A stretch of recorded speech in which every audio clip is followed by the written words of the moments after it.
The Jairs. That's right. The Jairs from the Chanosa comics and the LuZanto Chanosa novels.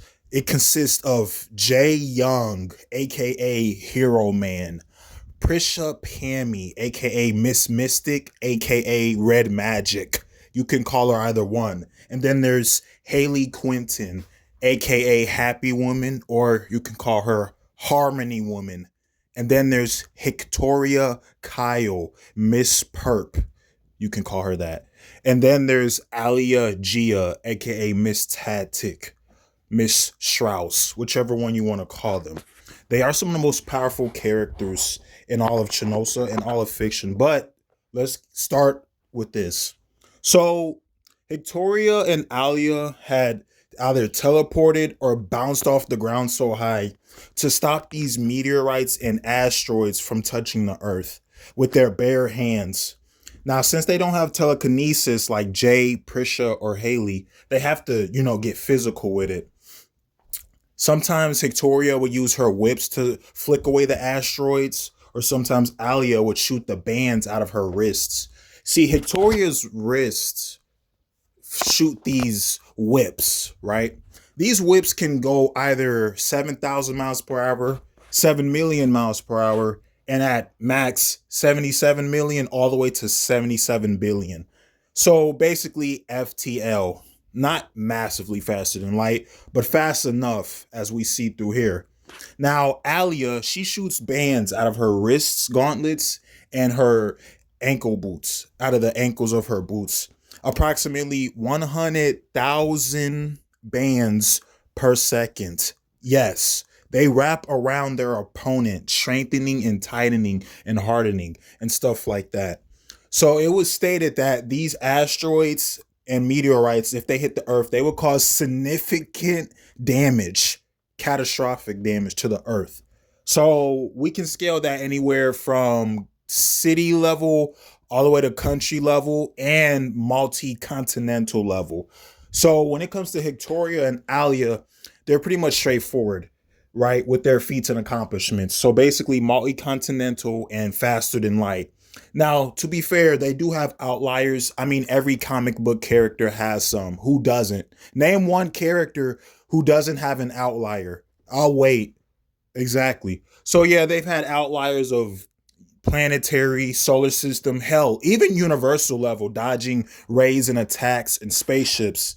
Now, let's get to Hero Man and Happy Woman. They always work together side by side. Hayley comes up to Jay and she does that salute and says, "What's up, boss? Run the play, boss." And he's like, "Hayley, go set a perimeter," or "Hayley, go look for survivors." Now, their feats and accomplishments are above the last two members. They tend to deal with the planet level all the way to universal and multi universal level threats. And yes, even they have outliers as well. When it comes to Jay and Hayley, they take on that scientific, sci-fi, wacky type of characters. Something you might see in like a Superman or Fantastic Four type of stuff, right? I mean, they dealt with Cosmic Man, the Cosmic Adapter, the Ultimate Ray, and we already know Hero Man has villains like Impadiator and Sandrex. Impadiator has anti-proton, and we know that he also has the antimatter blast that Jay and Hayley have survived. And he has matter manipulation along with invulnerability. Sandrex is more of a speed manipulator and energy manipulator. But Jay and Hayley, they get around him pretty well. Like Jay was able to bench press the entire planet for 14 days straight, whereas Hayley only did it for 7 days straight. They were able to fly from Earth to Uranus and back in less than a blink of an eye to retrieve information from the intergalactic spaceships. They were able to fly to the sun and Earth and the moon in less than a snap of a finger. So they've shown multiple massively faster than light speed feats throughout their entire comic tenure in history. Honestly, believe it or not, Jay and Hayley are forces to be reckoned with as far as the physical and the speed level. And then they have their telepathy and telekinesis. Now, Jay cannot teleport, but he can outfly or outrun teleportation, and Hayley can teleport. She was able to teleport out of a black hole. Jay resisted the gravitational pull of a black hole to help Hayley and Prisha in that one storyline. So once again, they've taken on even a living embodiment of the universe itself that had time, space, reality, and soul. You know what I mean? Like you'll see it, Hero Man and Happy Woman fought them off together, you know? So yes, those are the kind of threats that they have taken on before. Like I said, the living embodiment of the universe. Now this is where the scaling gets crazy. You already know how the cosmology is in Chanosa, but one universe alone is infinite in size and in nature. That same universe, well, universes, right? They have infinite temporal, spatial, and geometrical dimensions.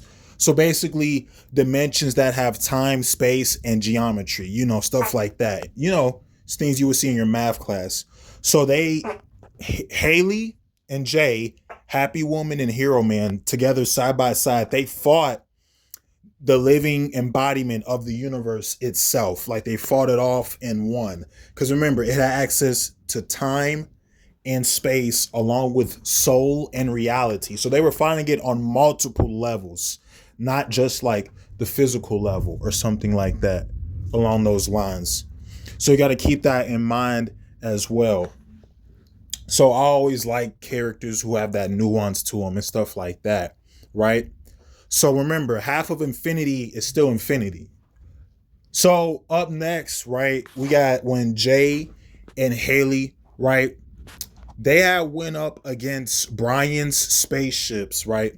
But they had caused so much damage to the universe. So Hayley went inside the spaceship and got all the alien life forms out. Like in less than a blink, they were gone and she put them in another planet. Then Jay used his freeze breath to freeze the entire spaceship in ice. You know, his freeze breath ice out of his mouth, reaching temperatures of absolute zero, right? And then there was that one time, right, when we had he had went against one of his villains, right? You know, McLarper, Alexander McLarden, right? So their fight, it had caused that universe to burn out. And that universe was gonna die. So what Jay did was he took his laser beams out of his eyes, right? He shot the laser beams out of his eyes and he reignited the whole universe, all the stars, all the planets, the gases, liquids. Like he reignited all of it by shooting his lasers at it. That is insane. You know, it looked like a light show.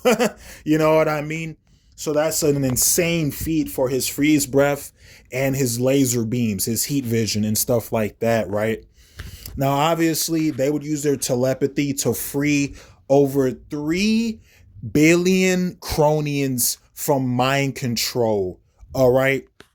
The Mind One had put them under mind control. So Hayley and Jay, they were able to free them with their telepathy, right? And then Hayley used her telekinesis to restrain the Mind One on the ground or in midair, right? Just like Jay used his telekinesis to strain the bodies of robots or asteroids. Sometimes he doesn't have to physically touch them, come in contact with them. That is insanely powerful. You know what I mean? Their telekinesis, whether it's Jay or Hayley, was able to move planets, right? Move stars throughout the galaxy to put them back into orbit or where they needed to be and stuff like that. Things of that nature, right? Jay and Hayley, they aren't like Prisha. They don't have a lot of hacks. They aren't hacks machines or hacks merchants, but they have a decent amount, if that makes any sense. A fair good amount. Quality over quantity. You know what I mean? That telepathy and telekinesis come in clutch. Now, obviously, like I said, Hayley teleported, right? And Jay has flown faster than teleportation. That is insane speed. Wicked speed, you know?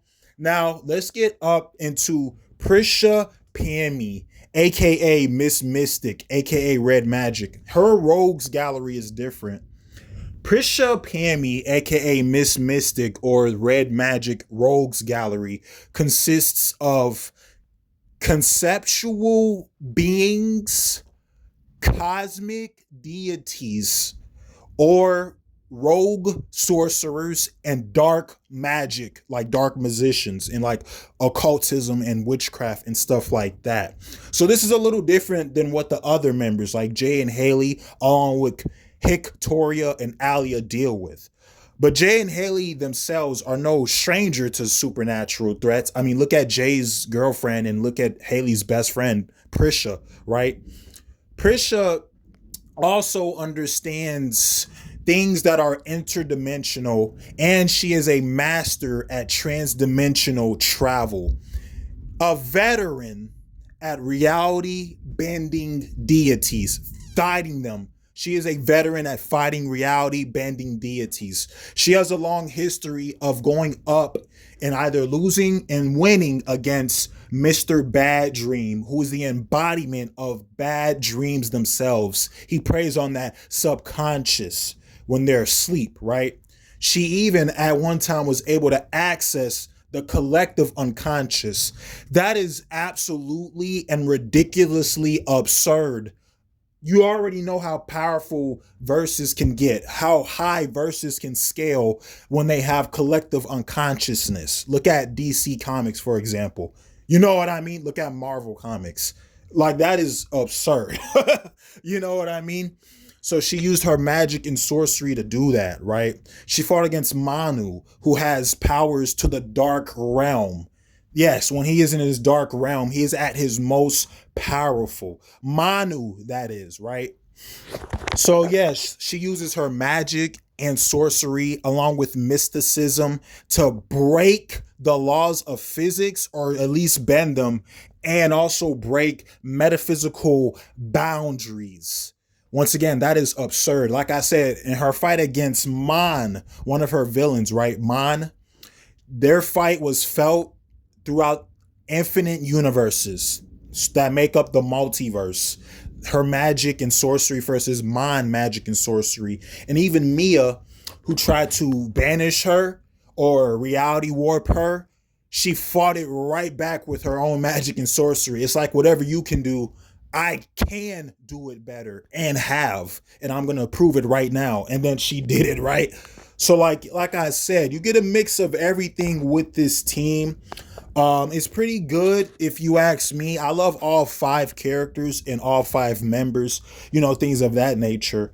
And one of these days we'll go over the feats and accomplishments for Jay and Hayley outlier version, and then we'll go over a little bit more about Pisha Pammy and where she scales, and also Dianessa Romano, aka Wonder Woman, and where she scales. Spoiler alert, it's universal to multiversal. But anyways, guys, I hope you liked and enjoyed this. Make sure you share stuff like that. And remember, no matter what Jay, Prisha, Hictoria, and Alia face, they always face them together. Not just as a team, not just as a unit, not even as friends, but family. Well, you know, Prisha, she likes to hug and kiss Jay. So I guess you can exclude that. But like Jay said himself, the only weapon that is more powerful than hate is love. Enough said. Woo! Much respect and love.